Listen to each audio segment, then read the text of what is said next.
सर्वेभ्यो नमः।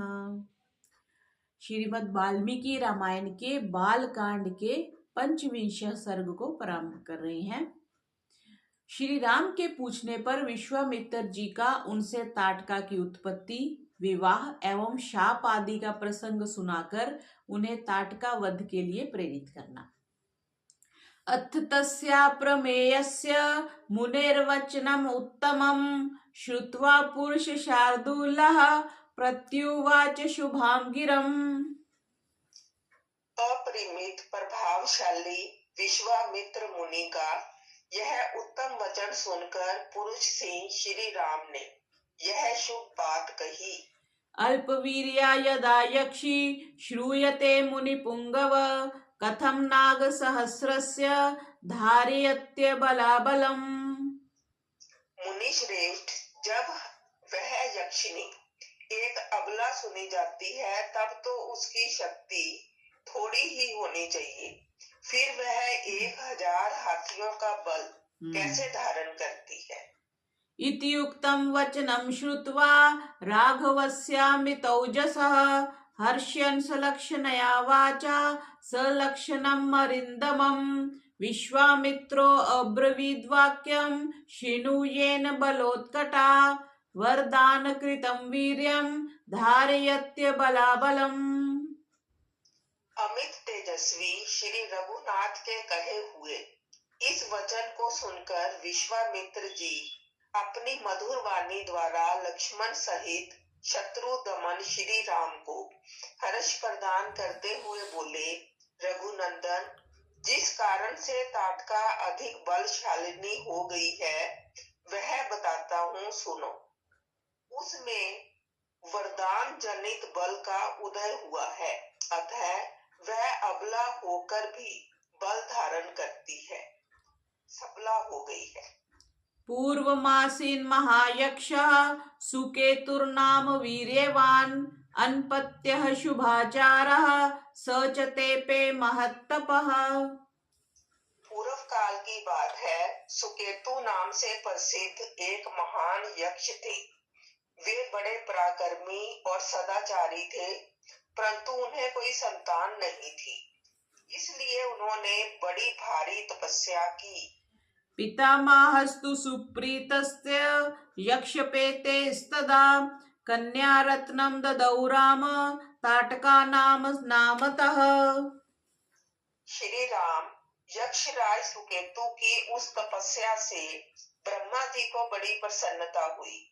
उन्होंने सुकेतु को एक कन्या रत्न प्रदान किया जिसका नाम ताटका था। ददौ नाग सहस्रस्य बलं चास्याः पितामहः न तवेव पुत्रं यक्षाय ददौ चासौ महायशः। ब्रह्मा जी ने ही उस कन्या को 1000 हाथियों के समान बल दे दिया, परंतु उन महायशस्वी पितामह ने उस यक्ष को पुत्र नहीं दिया। उसके संकल्प के अनुसार पुत्र प्राप्त हो जाने पर उसके द्वारा जनता का अत्यधिक उत्पीड़न होता, यही सोचकर ब्रह्मा जी ने पुत्र नहीं दिया। ताम तु बालां विवर्धन्तीं रूप यौवनशालिनीं जम्भपुत्राय सुन्दाय ददौ भार्यां यशस्विनीं। धीरे धीरे वह यक्ष बालिका बढ़ने लगी और बढ़कर रूप यौवन से सुशोभित होने लगी। उस अवस्था में सुकेतु ने अपनी उस यशस्विनी कन्या को जम्भपुत्र सुंद के हाथ में उसकी पत्नी के रूप में दे दिया। सुकेतु ने अपनी यशस्विनी कन्या को जम्भपुत्र सुंद अच्छा कस्यचित्वत् कालस्य यक्षी पुत्रं व्यजायत मारीचिं नाम दुर्धर्षं यः शापाद् राक्षसो भवत्। कुछ काल के बाद उस यक्षी ताटका ने मारीच नाम से प्रसिद्ध एक दुर्जय पुत्र को जन्म दिया, जो अगस्त्य मुनि के शाप से राक्षस हो गया। सुंदे तु निहिते राम अगस्त्यम ऋषि सत्तमम ताटका सह पुत्रेण प्रदर्शितुमिच्छति। श्री राम अगस्त्य ने ही शाप देकर ताटका पति सुंद को भी मार डाला। उसके मारे जाने पर ताटका पुत्र सहित जाकर मुनिवर अगस्त्य को भी मौत के घाट उतार देने की इच्छा करने लगी। भक्षार्थं जात सरंभा गर्जन्ति साभ्यधावत आपतन्तीं तूतां दृष्ट्वा अगस्त्यो भगवान् ऋषिः राक्षसत्वं भजस्वेति मारीचिं व्यजहार सः। वह कुपित हो मुनि को खा जाने के लिए गर्जना करती हुई दौड़ी। उसे आती देख भगवान अगस्त्य मुनि ने मारीच से कहा, तू देव योनि रूप का परित्याग करके राक्षस भाव को प्राप्त हो जा। अगस्त्यः परमामृषात् ताटकामपि शप्तवान् पुरुषादि महायक्षी विकृता वृक्तानना इदं रूपं विहायाशु दारुणं रूपमस्तु ते। फिर अत्यंत अमर्ष में भरे हुए ऋषि ने ताटका को भी शाप दे दिया, तू विकराल मुख वाली नरभक्षिणी राक्षसी हो जा। तू है तो महायक्षी, परंतु अब शीघ्र ही इस रूप को त्याग कर तेरा भयंकर रूप हो जाए। सैषा शापकृतामर्षा ताटका क्रोधमूर्छिता देशमुत्साद्यत्येन तेनम् अगस्त्याचरितं शुभम्। इस प्रकार शाप मिलने के कारण ताटका का अमर्ष और भी बढ़ गया। वह क्रोध से मूर्छित हो उठी और उन दिनों अगस्त्य जी जहाँ रहते थे उस सुंदर देश को उजाड़ने लगी। एनाम राघव दुर्वृतां यक्षिं परम दारुणां गो ब्राह्मणं हितार्थाय जहि दुष्ट पराक्रमाम्। रघुनंदन, तुम गौओं और ब्राह्मणों का हित करने के लिए दुष्ट पराक्रम वाली इस परम भयंकर दुराचारणी यक्षी का वध कर डालो। नहेनां शाप संसृष्टां कश्चिदुत्सहते पुमान् निहन्तुं त्रिषु लोकेषु त्वामृते रघुनंदन। रघुकुल को आनंदित करने वाले वीर, इस शापग्रस्त ताटका को मारने के लिए तीनों लोकों में तुम्हारे सिवा दूसरा कोई पुरुष समर्थ नहीं है। नहीं ते स्त्री वधकृते घृणा कार्या नरोत्तम चातुर्वर्ण्य हितार्थम ही कर्तव्यम राजसूनुना। नरश्रेष्ठ, तुम स्त्री हत्या का विचार करके इसके प्रति दया ना दिखाना। एक राजपुत्र को चारों वर्णों के हित के लिए स्त्री हत्या भी करनी पड़े तो उससे मुंह नहीं मोड़ना चाहिए। नृशंसं वा प्रजारक्षण कारणात् पातकं वा सदोषं वा कर्तव्यं रक्षता सदा।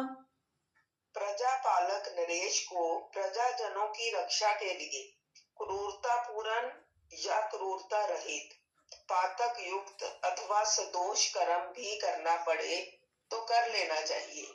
यह बात उसे सदा ही ध्यान में रखनी चाहिए।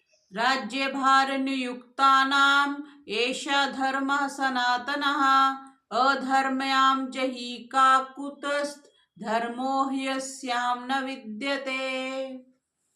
जिनके ऊपर राज्य के पालन का भार है उनका तो यह सनातन धर्म है।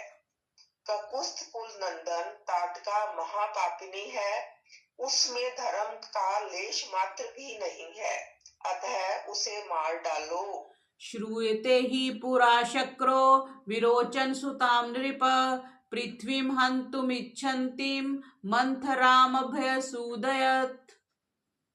नरेश्वर, सुना जाता है कि पूर्व काल में विरोचन की पुत्री मंथरा सारी पृथ्वी का नाश कर डालना चाहती थी। उसके इस विचार को जानकर इंद्र ने उसका वध कर डाला। विष्णुना च पुरा राम भृगुपत्नी पतिव्रता अनिन्द्रं लोकमिच्छन्ति काव्यमाता निषूदिता। श्री राम प्राचीन काल में शुक्राचार्य की माता तथा भृगु की पतिव्रता पत्नी त्रिभुवन को इंद्र से शून्य कर देना चाहती थी। यह जानकर भगवान विष्णु ने उनको मार डाला। एतैश्चान्यैश्च बहुभिः राजपुत्रैः महात्मभिः अधर्म सहिता नार्यो हता पुरुषोत्तमैः तस्मादेनां घृणां त्यक्त्वा जहिमच्छसना नृपा। इन्होंने तथा अन्य बहुत से महामनस्वी पुरुष प्रवर राजकुमारों ने पापचारिणी स्त्रियों का वध किया है। नरेश्वर, अतः तुम भी मेरी आज्ञा से दया अथवा घृणा को त्याग कर इस राक्षसी को मार डालो। इतिहासे श्रीमद् रामायणे वाल्मीकिये आदि काव्ये बालकांडे पंचविंशः सर्गः। इस प्रकार श्री वाल्मीकि निर्मित आर्ष रामायण आदि काव्य के बालकांड में 25वां सर्ग पूरा हुआ। अथ षड्विंशः सर्गः। श्री राम द्वारा ताटका का वध। मुनेर्वचनं कलीबं श्रुत्वा नरवरात्मजः राघवः प्राञ्जलिर्भूत्वा प्रत्युवाच दृढव्रतः। मुनि के ये उत्साह भरे वचन सुनकर दृढ़ता पूर्वक उत्तम व्रत का पालन करने वाले राजकुमार श्री राम ने हाथ जोड़कर उत्तर दिया। पितुर्वचन निर्देशात् पितुर्वचन गौरवात् वचनं कौशिक्ष्यति कर्तव्यं विशंकया अनुष्टो असम्ययोध्यायां गुरुमध्ये महात्मना पिता दशरथेनाहं नावज्येयं हि तद्वचः। भगवान, अयोध्या में मेरे पिता महामना महाराज दशरथ ने अन्य गुरुजनों के बीच मुझे यह उपदेश दिया था कि बेटा, तुम पिता के कहने से पिता के वचनों का गौरव रखने के लिए कुशिक नंदन विश्वामित्र की आज्ञा का निशक होकर पालन करना, कभी भी उनकी बात की अवहेलना न करना। सो अहम पितृवचः श्रुत्वा शासनात् ब्रह्मवादिनः करिष्यामि न संदेहस्ताटकावधम् उत्तमम्। अतः मैं पिताजी के उस उपदेश को सुनकर आप ब्रह्मवादी महात्मा की आज्ञा से ताटका वध संबंधी कार्य को उत्तम मानकर करूंगा, इसमें संदेह नहीं है। गो ब्राह्मण हितार्थाय देशस्य च हिताय च तव चैवाप्रमेयस्य वचनं कर्तुम् उद्यतः। गो ब्राह्मण तथा समूचे देश का हित करने के लिए मैं आप जैसे अनुपम प्रभावशाली महात्मा के आदेश का पालन करने को सब प्रकार से तैयार हूँ। एवं उक्त्वा धनुर्मध्ये बद्धवा मुष्टिमन्दिरं मरिन्दमः ज्याघोषम् अक्रोत तीव्रं दिशः शब्देन नादयन्। ऐसा कहकर शत्रु दमन श्री राम ने धनुष के मध्य भाग में मुट्ठी बांधकर उसे जोर से पकड़ा और उसकी प्रत्यज्वापुर तीव्र टकार दी। उसकी आवाज से संपूर्ण दिशाएं गूंज उठी। प्रत्यंचा बोलते हैं, वो जो धागा होता है जिसको ऐसे खींच के फिर तीर मारते हैं। तेन शब्देन वित्रास्ता ताटकावनवासिनः ताटका चासु संक्रुद्धा तेन शब्देन मोहिता। उस शब्द से ताटका वन में रहने वाले समस्त प्राणी थर्रा उठे। ताटका भी उस टंकार घोष से पहले तो कि कर्तव्य विमूढ़ हो उठी, परंतु फिर कुछ सोचकर अत्यंत क्रोध में भर गई। तम शब्दम अभिनिध्याय राक्षसी क्रोध मूर्छिता श्रुत्वा च अभ्यद्रवत क्रुद्धा यत्र शब्दो विनिसृतः। उस शब्द को सुनकर वह राक्षसी क्रोध से अचेत सी हो गई थी। उसे सुनते ही वह जहां से आवाज आई थी उसी दिशा की ओर रोष पूर्वक दौड़ी। ताम दृष्ट्वा राघवः क्रुद्धां विकृतां विकृताननां प्रमाणेनातिवृद्धां च लक्ष्मणं सोऽभ्यभाषत। उसके शरीर की ऊंचाई बहुत अधिक थी। उसकी मुख आकृति विकृत दिखाई देती थी। क्रोध में भरी हुई उस विकराल राक्षसी की ओर दृष्टिपात करके श्री राम ने लक्ष्मण से कहा, पश्य लक्ष्मण यक्षिण्या भैरवं दारुणं वपुः भिद्येरन्दर्शनादस्य भीरूणां हृदयानि च। लक्ष्मण, देखो तो सही, इस यक्षिणी का शरीर कैसा दारुण एवं भयंकर है। इसके दर्शन मात्र से भीरू पुरुषों के हृदय विदीर्ण हो सकते हैं। एतां पश्य दुरादर्शां मायाबल समन्वितां विनिवृत्तां करोम्यद्य हृत्कर्णाग्रनासिकाम्। माया बल से संपन्न होने के कारण यह अत्यंत दुर्जय हो रही है। देखो, मैं अभी इसके कान और नाक काटकर इसे पीछे लौटने को विवश किए देता हूँ। नाह्येनामुत्सहे हन्तुं स्त्री स्वभावेन रक्षितां वीर्यं चास्य गतिं चैव हन्यामिति हि मे मतिः।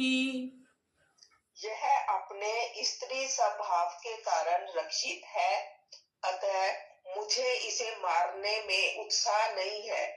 मेरा विचार यह है कि मैं इसके बल पराक्रम तथा गमन शक्ति को नष्ट कर दूं, अर्थात इसके हाथ पैर काट डालूं।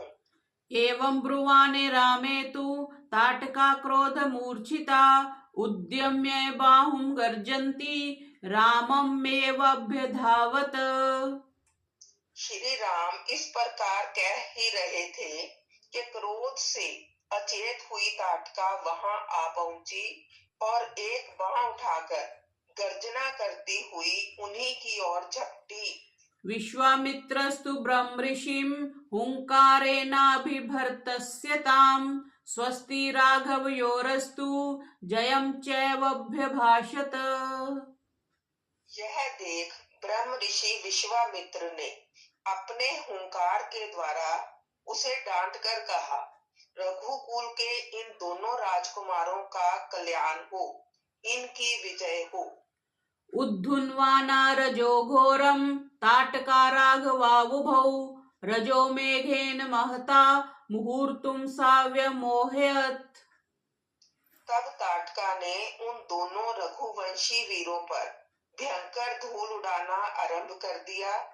वहां धूल का विशाल बादल सा छा गया। उसके द्वारा उसने श्री राम और लक्ष्मण को 2 घड़ी तक मोह में डाल दिया। ततो मायां समास्थाय शिलावर्षेण राघवौ अवाकिरत्सु महता ततश्चुक्रोध राघवः। तत्पश्चात माया का आश्रय लेकर वह उन दोनों भाइयों पर पत्थरों की बड़ी भारी वर्षा करने लगी। यह देख रघुनाथ जी उस पर कुपित हो उठे। शिलावर्षं महत्तस्या शरवर्षेण राघवः प्रतिवाद्योपधान्वन्त्याः करौ चिच्छेदपत्रिभिः। रघुवीर ने अपनी बाण वर्षा के द्वारा उसकी बड़ी भारी शिला वृष्टि को रोककर अपनी ओर आती हुई उस निशाचरी के दोनों हाथ तीखे साइकों से काट डाले। तत्छिन्न भुजां श्रान्ताम् अभ्ययाशे परिगर्जतीं सौमित्रीरकरोत्क्रोधात् धृतकर्णा अग्रनासिकाम्। दोनों भुजाएं कट जाने से थकी हुई ताटका उनके निकट खड़ी होकर जोर जोर से गर्जना करने लगी। यह देख सुमित्रा कुमार लक्ष्मण ने क्रोध में भरकर उसके नाक कान काट दिए।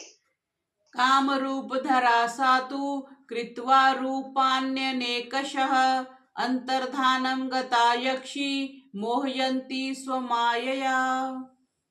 परंतु वह तो इच्छा अनुसार रूप धारण करने वाली यक्षिणी थी, अतः अनेक प्रकार के रूप बनाकर अपनी माया से श्री राम और लक्ष्मण को मोह में डालती हुई अदृश्य हो गई।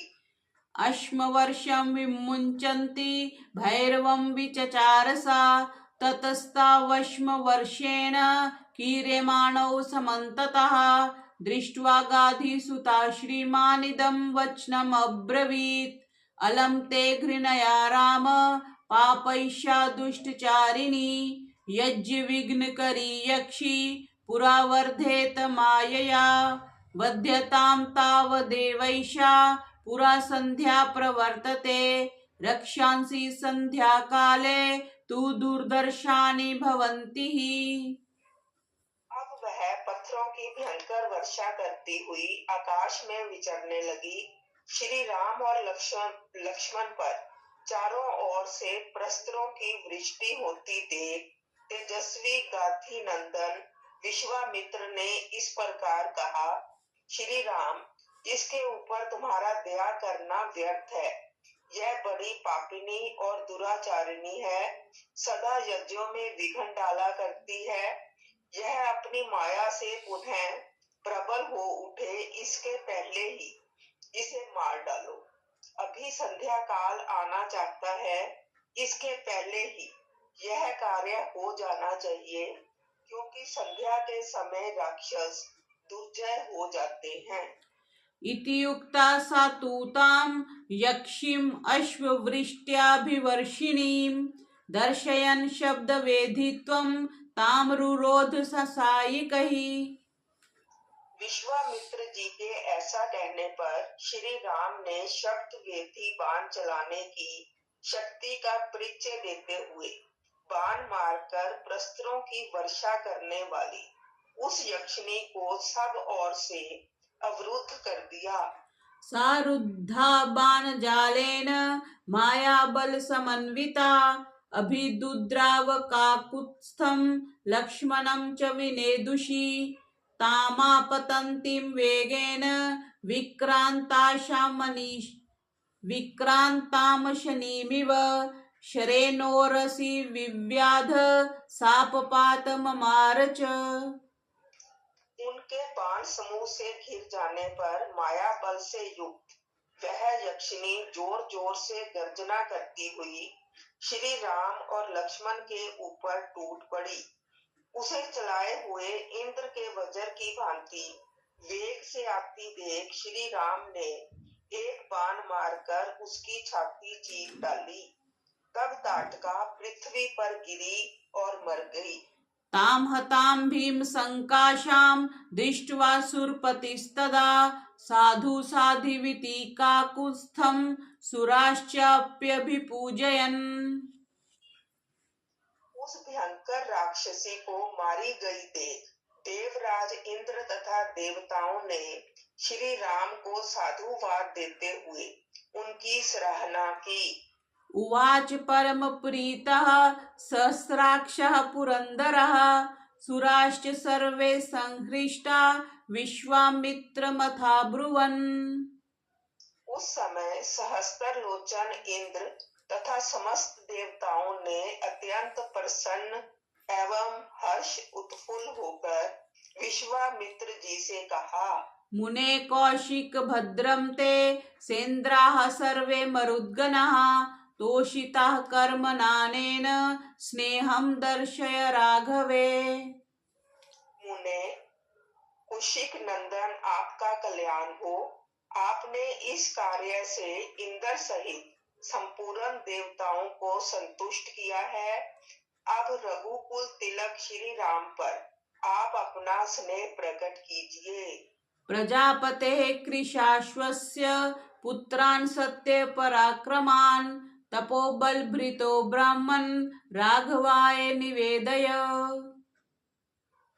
ब्राह्मण प्रजापति कुशाश्व के अस्त्र रूपधारी पुत्रों को, जो सत्य पराक्रमी तथा तपोबल से संपन्न है, श्री राम को समर्पित कीजिए। पात्रभूतश्च ते ब्राह्मस्त्वाना अनुगमने रतः कर्तव्यं सुमहत्कर्म सुरानाम राजसूनुना। विप्रवर, ये आपके अस्त्र दान के सुयोग्य पात्र हैं तथा आपके अनुसरण में तत्पर रहते हैं। राजकुमार श्री राम के द्वारा देवताओं का महान कार्य संपन्न होने वाला है। एवं उक्त्वा सुरः सर्वे जग्मुरुहिष्ठा विहायसं विश्वामित्रं पूजयन्त तथा संध्या परवर्तते। ऐसा कहकर सभी देवता विश्वामित्र जी की प्रशंसा करते हुए प्रसन्नता पूर्वक आकाश मार्ग से चले गए। तत्पश्चात संध्या हो गई। ततो मुनिवरः प्रीतस्ताटकावध तोषितः मूर्ध्नि राममुपाघ्राय इदं वचनम् अब्रवीत्। तदंतर ताटका वध से संतुष्ट हुए मुनिवर विश्वामित्र ने श्री रामचंद्र जी का मस्तक सूंघकर उनसे यह बात कही। इह आद्य रजनीं राम वसाम शुभ दर्शन श्वः प्रभाते गमिष्याम तदा आश्रम पदम मम। शुभ दर्शन राम, आज की रात में हम लोग यही निवास करें, कल सवेरे अपने आश्रम पर चलेंगे। विश्वामित्र वचः श्रुत्वा हृष्टो दशरथात्मजः उवास रजनीं तत्र ताटकाया वने सुखम्। विश्वामित्र जी की यह बात सुनकर दशरथ कुमार श्री राम बड़े प्रसन्न हुए। उन्होंने ताटका वन में रहकर वह रात्रि बड़े सुख से व्यतीत की। मुक्तशापं वनं तच्च तस्मिन्नेव तदाहनि रमणीयं विभ्राज यथा चैत्र रथं वनम्। उसी दिन वह वन शाप मुक्त होकर रमणीय शोभा से संपन्न हो गया और चैत्र रथ वन की भांति अपनी मनोहर छटा दिखाने लगा। निहत्य ताम यक्षसुतां स रामः प्रशस्यमाना सुरसिद्ध संघैः उवास तस्मिन् मुनिना सहैव प्रभात वेलां प्रतिबोध्यमानः। यक्ष कन्या ताटका का वध करके श्री रामचंद्र जी देवताओं तथा सिद्ध समूहों की प्रशंसा के पात्र बन गए। उन्होंने प्रातः काल की प्रतीक्षा करते हुए विश्वामित्र जी के साथ ताटका वन में निवास किया। इतिहासे श्रीमद् रामायणे वाल्मीकिये आदि काव्ये बालकांडे षड्विंशः सर्गः। इस प्रकार श्री वाल्मीकि निर्मित आर्ष रामायण आदि काव्य के बाल कांड में 26वां सर्ग पूरा हुआ। ओम सर्वेभ्यो नमः।